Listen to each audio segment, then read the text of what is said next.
और उन्होंने हमें कहाँ से कहाँ पहुँचा दिया। और कह सकते हैं हम कि उनकी एक आवाज़ ने आज दुनिया बदल दी। आज हम भी जब लोगों को शिव का शिष्य बनाने जाते हैं तो उनकी दुनिया में भी बड़ा सुंदर परिवर्तन आता है। तो देखिए, उन्होंने एक आवाज़ दे दी ना जो दुनिया बदल रही है। इसलिए तो कवि कह रहा है, चुपचाप सुनता हूँ शिकायतें सबकी, फिर दुनिया बदलने की आवाज़ बनाता हूँ। समंदर तो परखता है हौसले कश्तियों की, कश्ती मतलब होती है छोटी नाव।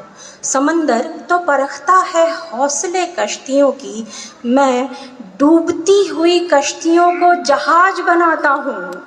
समंदर तो परखता है हौसले कश्तियों की, मैं डूबती हुई कश्तियों को जहाज़ बनाता हूँ। समंदर इतना विशाल है, अगर उसमें छोटी कश्ती डाल दी जाए, छोटी नौका डाल दी जाए तो समंदर की थपेरें उसे तोड़ देती हैं। समंदर में टिकने के लिए जहाज़ होना ज़रूरी पड़ता है। लेकिन जब हम आप साहब के पास आए थे, क्या थे? एक डूबती हुई नाव थे।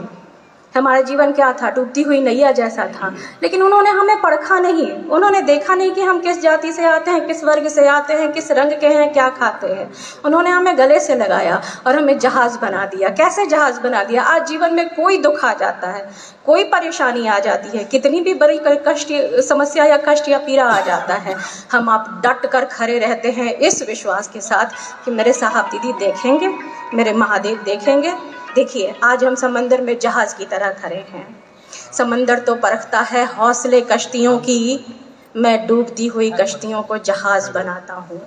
आखिरी पंक्ति में कवि मेरे साहब के लिए कहते हैं, बनाए चाहे चांद पे जाके कोई बुर्ज ए खलीफा, बनाए चाहे चांद पे जाके कोई बुर्ज ए खलीफा, मैं तो कच्ची ईंटों से ही ताज बनाता हूँ।